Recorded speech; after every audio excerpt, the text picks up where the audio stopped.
So I wanted to share a relearning experience with you because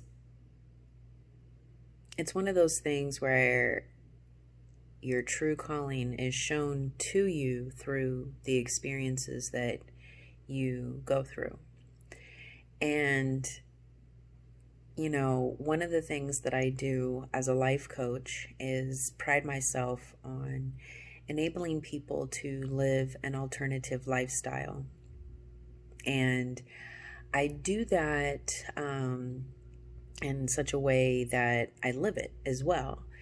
And I call it living by example. And one of the things that I consider part of the alternative lifestyle is constant growth. And the reason that I consider that part of the alternative lifestyle is because it takes a lot of work to do it. And most people will say they want to do it. Most people will try it for a little while. And then eventually most people just kind of accept that general notion that people don't change. And that's why I consider it part of the alternative lifestyle, because there are a few of us who recognize and realize that if you do it right, you're constantly changing, you're constantly growing, and hopefully constantly getting better. And recently, if you know me personally, you know that I'm pretty hard-headed.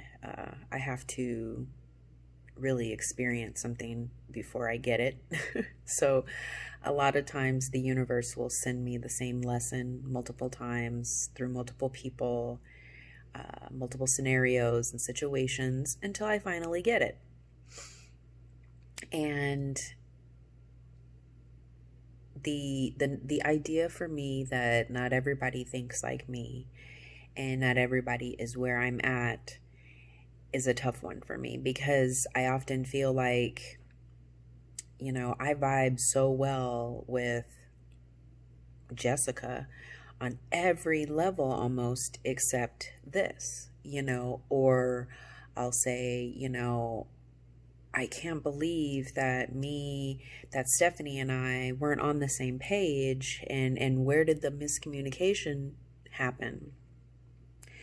And part of my growth is asking myself those questions and asking Jessica and or Stephanie those questions as well, because if I think in my mind that I communicated very clearly, or whatever the case may be, it's hard for me to change or grow from an experience, or learn what I'm supposed to learn from that experience if I don't have a full understanding of, the experience from the other person's perspective.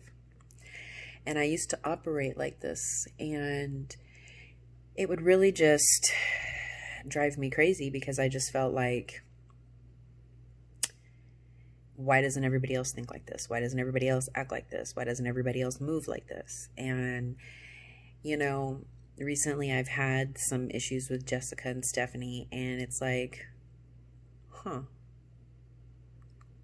I woke up this morning and literally was like, I get it now. And, as a Buddhist, we usually say that, it's better to have no company than to keep company that doesn't agree with you or is negative or whatever. And it's not necessarily that Jessica and Stephanie are negative or bad company. It's just one of those situations where, we're in different places. I move differently than people, and this is the universe's way. It took two people for me to really see that I have to be okay with that. I have to be okay with the fact that they are where they are and I am where I am. And I have to be okay with the repercussions or the responsibilities therein. And so when I wanted to be upset with, Jessica for one reason or Stephanie for another reason, then became clear to me that I don't need to be upset with either one of them. I need to accept that that's where they are, accept that this is where I am, and just adapt accordingly. And once I really accepted that, I meditated on it, and now, for me, it is what it is. And I think that that's the best thing because, it'll relieve any hurt feelings or any tension on my end. And, I would assume any hurt feelings or tension that I may cause for them on their end, because nobody likes to have those conversations. Why did you do this? Why weren't you looking out for me? Why do you constantly cause drama? Whatever.